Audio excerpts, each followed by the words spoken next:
salam sehat buat kita semua. Apa kabar? Pada hari ini saya dapat tugas ini ya, berkaitan dengan manfaat ya probiotik pada pencernaan anak ya di sini. Nah, nanti pokok bahasan saya jelaskan sedikit tentang pre maupun pro ya. Bagaimana mikroflora usus kita, fungsi daripada mikroflora usus, manfaat probiotik ya di sini untuk anak.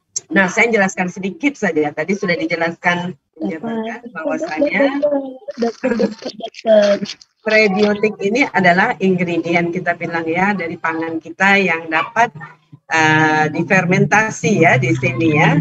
Secara kita bilang secara baik ya tentunya ya kita bilang ya memungkinkan terjadinya perubahan yang spesifik kita bilang ya bagi komposisi, kita bilang memungkinkan ya adanya perubahan spesifik baik dalam komposisi maupun aktivitas daripada mikroflora ya di sini ya yang terdapat dalam saluran cerna kita, sehingga ini dapat memberikan efek yang baik ya untuk tubuh kita.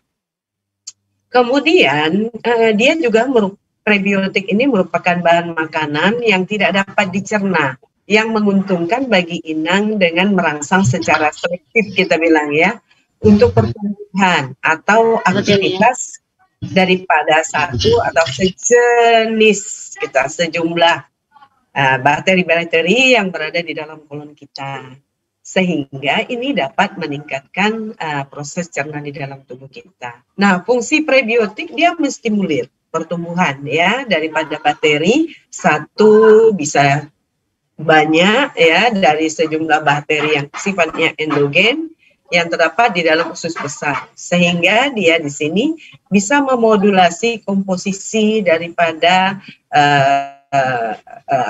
ekosistem yang asli yang terjadi di sini. Nah, kita tahu bahwasanya bakteri endogen yang terdapat pada usus besar manusia tentunya ada yang menguntungkan dan ada juga yang merugikan. Yang menguntungkan misalnya Bifidobacterium, ya, Ebobacterium, Lactobacillus, ini yang menguntungkan. Sedangkan yang merugikan itu misalnya Clostridium, Shigella, ya, kemudian Veillonella, ya, dan banyak lagi yang lain. Faktor yang mempengaruhi komposisi mikroflora di dalam usus besar kita ya, ini dipengaruhi oleh umur ya. Kemudian adanya kemudahan ya, ada kecenderungan terkenanya infeksi. Kemudian kebutuhan akan zat-zat gizi ini juga akan mempengaruhi mikroflora daripada usus besar kita. Kemudian sistem imun di dalam tubuh kita ya di sini. Kemudian bagaimana pH daripada usus atau kolon kita ini. Kemudian kemungkinan adanya waktu transit sisa makanan dari proses cerna maupun penyerapan yang terjadi di dalam kolon kita. Kemudian terdapat bahan makanan yang difermentasi oleh bakteri dalam usus besar.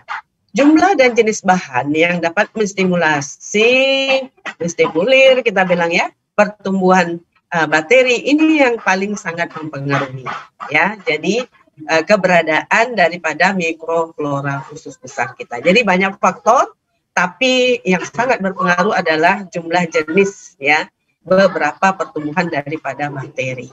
Nah, kita lihat tadi yang sudah disinggung ya pada bayi yang diberikan ASI, ya terutama nanti ASI eksklusif ya, kemudian menyusui sampai 2 tahun, ini tentunya mikroflora usus besar didominasi oleh populasi daripada bakteri bifidum ya. Sedangkan pada bayi yang hanya misalnya tidak mendapatkan kesempatan untuk mendapatkan ASI, atau kita bilanglah dia pralaktal ya, lebih cepat dia mendapatkan susu formula, maka mikrofloranya sangat beragam. Tidak ada satupun genus bakteri yang mendominasi jadinya di sini ya.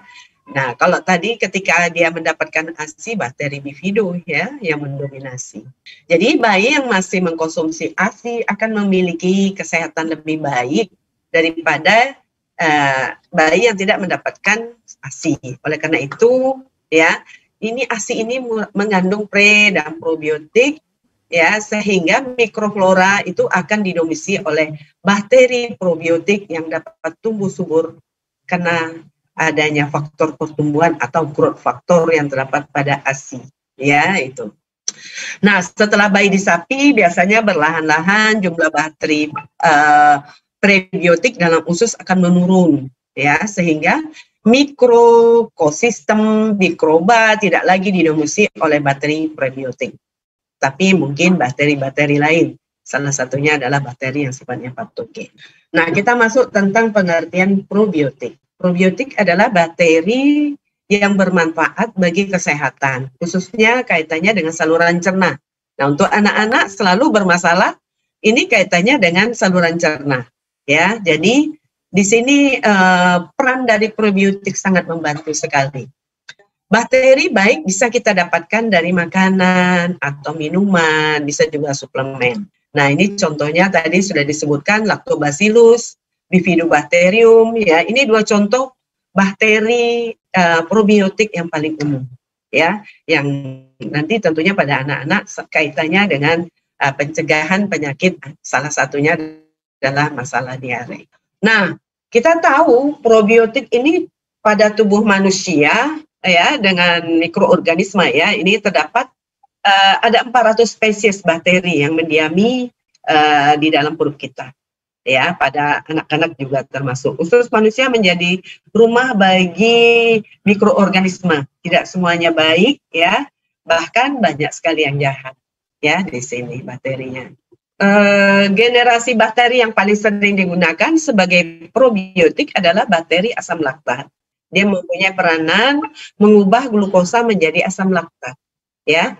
Bakteri tersebut, misalnya Lactobacillus, Bifidobacterium, ya, ini merupakan contoh daripada bakteri probiotik tadi. Jadi kalau probiotik ini dikonsumsi dalam bentuk misalnya susu lah, ya, kalau untuk anaknya barangkali bisa yogurt misalnya, ya, susu yang difermentasi, atau kultur mikroba yang telah dikering atau dibekukan, ya. Sejarah, kita sedikit singgung tentang sejarah probiotik ini. Jadi konsep daripada probiotik sudah dikenal memang sejak tahun 2000 yang lalu, tapi baru awal abad ke-19 dibuktikan secara ilmiah, ya, oleh Mechnikov, seorang ilmuwan Rusia yang bekerja di Institut Pasteur, ya, di Paris.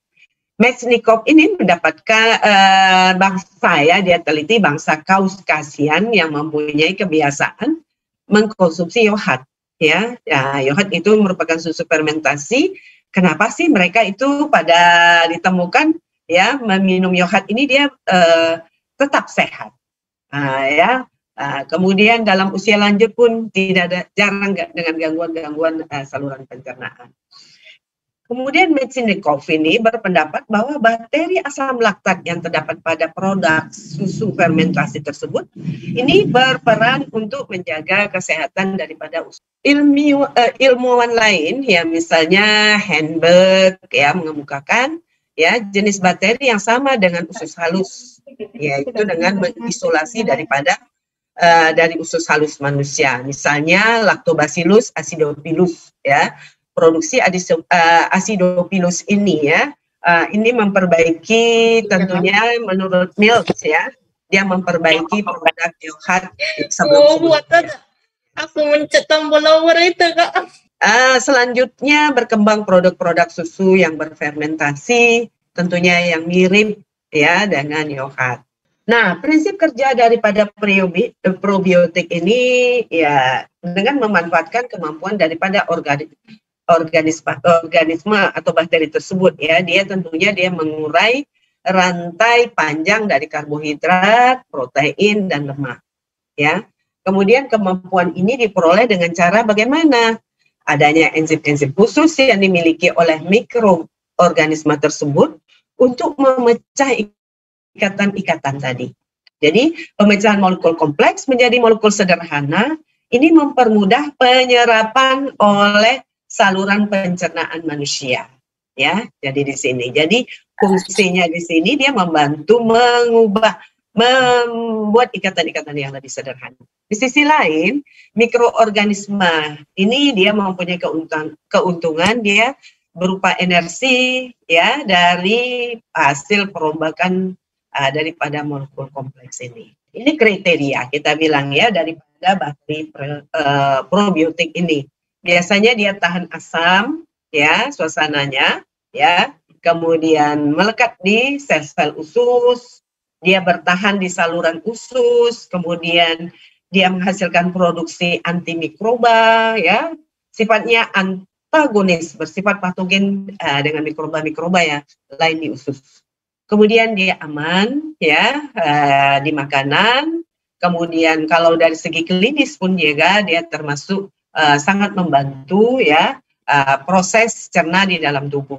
Terbukti dia mempunyai pengaruh efek yang baik untuk kesehatan. Nah, ini kita bilang bakteri-bakteri ya, yang ada pada probiotik. Salah satunya Lactobacillus vulgaris, Lactobacillus acidophilus, ya, Paracase, Streptococcus thermophilus, ya. Nah, ini semuanya ini adalah merupakan bakteri ya, yang umum ya, yang digunakan. Kemudian pada khamir itu Saccharomyces cerevisiae, ya, kemudian Saccharomyces boulardii, ya, ini menurut Lee et al. Ya menyatakan. Bagaimana mekanisme prebiotik hingga dapat meningkatkan kesehatan tubuh? Jadi kita katakan produksi senyawa antimikroba, khususnya kaitannya dengan patogen tadi ya, seperti asam laktat, asam asetat, karbon dioksida, ya kan? Bakteri osin, reuterin, senyawa yang menghambat pertumbuhan bakteri patogen lainnya. Dia unggul dalam komposisi penyerapan nutrien ya pada sel-sel epitel usus. Kemudian dia bisa menstimulasi daripada sistem imunitas di dalam tubuh dan mampu mengubah aktivitas metabolisme mikroba dalam saluran pencernaan.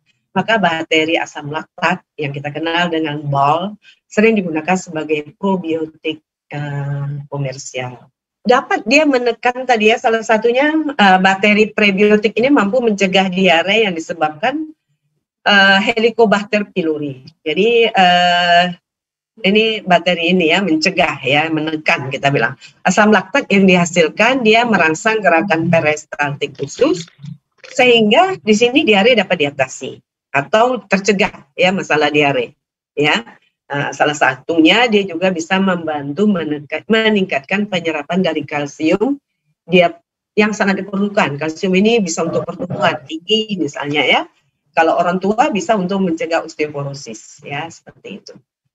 Laktointolerans ini kita kaitkan bagaimana laktose intoleran ini karena ketidakmampuan mencerna laktosa terjadi karena seorang tidak bisa memproduksi enzim beta-galaktosidase ya oleh sel epitel usus halus. Akibatnya apa? Akan terjadi kelainan, akibat daripada kelainan genetik. Nah, kita tahu bahwasanya molekul daripada laktosa tidak dapat diserap oleh tubuh. Kemudian dia masuk ke dalam usus besar dan dihidrolisis oleh bakteri, nanti dia akan memproduksi beta-galaktosidase sehingga ini bisa mendapatkan enzim ya tersebut. Dianjurkan untuk mengkonsumsi susu fermentasi salah satunya, misalnya kefir, ya. Ini merupakan enzim yang termasuk beta-galaktosidase, ini memecah laktosa di dalam susu. Dengan adanya proses fermentasi oleh bakteri, ya, misalnya kaitannya dengan penghasil asam laktat tadi, kurang lebih kira-kira 30-40% laktosa akan terurai menjadi glukosa dan galaktosa, sehingga nanti akan mudah diserap oleh tubuh kita. Untuk itu di sini kalau kita bilang ya fungsi daripada kaitannya dengan probiotik pada anak, dia mengurangi gejala intoleransi laktosa ya. Kemudian tadi meningkatkan sistem imunoglobulin A dalam darah. Jadi anak-anak kecil ya bila diberikan minuman fermentasi yang mengandung Lactobacillus casei strain ya, ternyata dia mempunyai kandungan imunoglobulin A ya lebih banyak di dalam darahnya, sehingga ini akan memperpendek lamanya diare akibat dari misalnya contohnya infeksi, terjadinya infeksi rotavirus. Ya. Kemudian meningkatkan aktivitas granulosit dalam darah ya di sini. Jadi untuk kaitannya dengan fagositas yang kita bilang ya, sistem imun yang sifatnya non spesifik ya di sini. Ya, jadi sehingga dengan pemberian Lactobacillus dan Bifidobacterium bifidum yang terdapat pada prebiotik ini, ternyata dia di sini bisa meningkatkan aktivitas daripada granulosit. Kemudian probiotik ini bisa menurunkan jumlah enzim-enzim mikroba ya dalam feses, ya, menurunkan mutagenesis ya dari dalam urin ya misalnya ya. Kemudian mencegah penyakit usus tadi ya, diare, radang, lambung yang terjadi juga banyak pada anak-anak. Nah, yang jelas dia bisa meningkatkan kekebalan tubuh ya terhadap penyakit-penyakit infeksi ya, kemudian mengurangi alergi ya, kemudian mengurangi terjadinya infeksi saluran pernapasan. Contoh bakteri yang berkesesuaian dengan probiotik misalnya kaitannya itu bifido tadi ya, fos fruktosa oligosakarida, kemudian glukos ya di sini ya kaitannya sumber ya kaitannya dengan contoh bakteri pro dan bisa sedikit ya, ada namanya selain prebiotik ada probiotik, ada simbiotik. Yang dikatakan simbiotik ini adalah kombinasi daripada probiotik ya, kombinasi probiotik dan prebiotik meningkatkan tentunya dia pengaruh sangat bermanfaat untuk kesehatan. Ini tadi memperbanyak ya banyaknya bakteri ya, probiotik sangat membantu mengatasi masalah sembelit pada anak ya, masalah diare yang terjadi pada anak-anak. Yang jelas probiotik ini bisa membantu meringankan gejala iritasi usus besar dan penyakit radang usus tadi yang sudah dibicarakan oleh pembicara pertama. Sumber makanan sekarang ya, untuk amannya tadi Bu Dini juga sudah menyebutkan untuk diare memang baik. Nah, probiotik ternyata itu terdapat pada apel ya, tentunya ya. Kemudian buah pisang ya. Nah, banyak masyarakat ya kalau anak-anak diare kasih pisang ya. Nah, dia merupakan salah satunya makanan ya atau pangan yang tentunya mengandung probiotik. Keju ya, khususnya jenis mozzarella, gouda, cheddar ya, cottage itu merupakan sumber prebiotik ya. Kemudian tempe ya, tempe, yogurt juga termasuk ya sumber-sumber. Kalau prebiotik terdapat pada sayuran hijau, buah-buahan ya, itu prebiotik di situ. Nah, kita simpulkan di sini prebiotik memang bermanfaat ya dalam rangka pencegahan ya masalah pada anak ya kaitannya saluran cerna.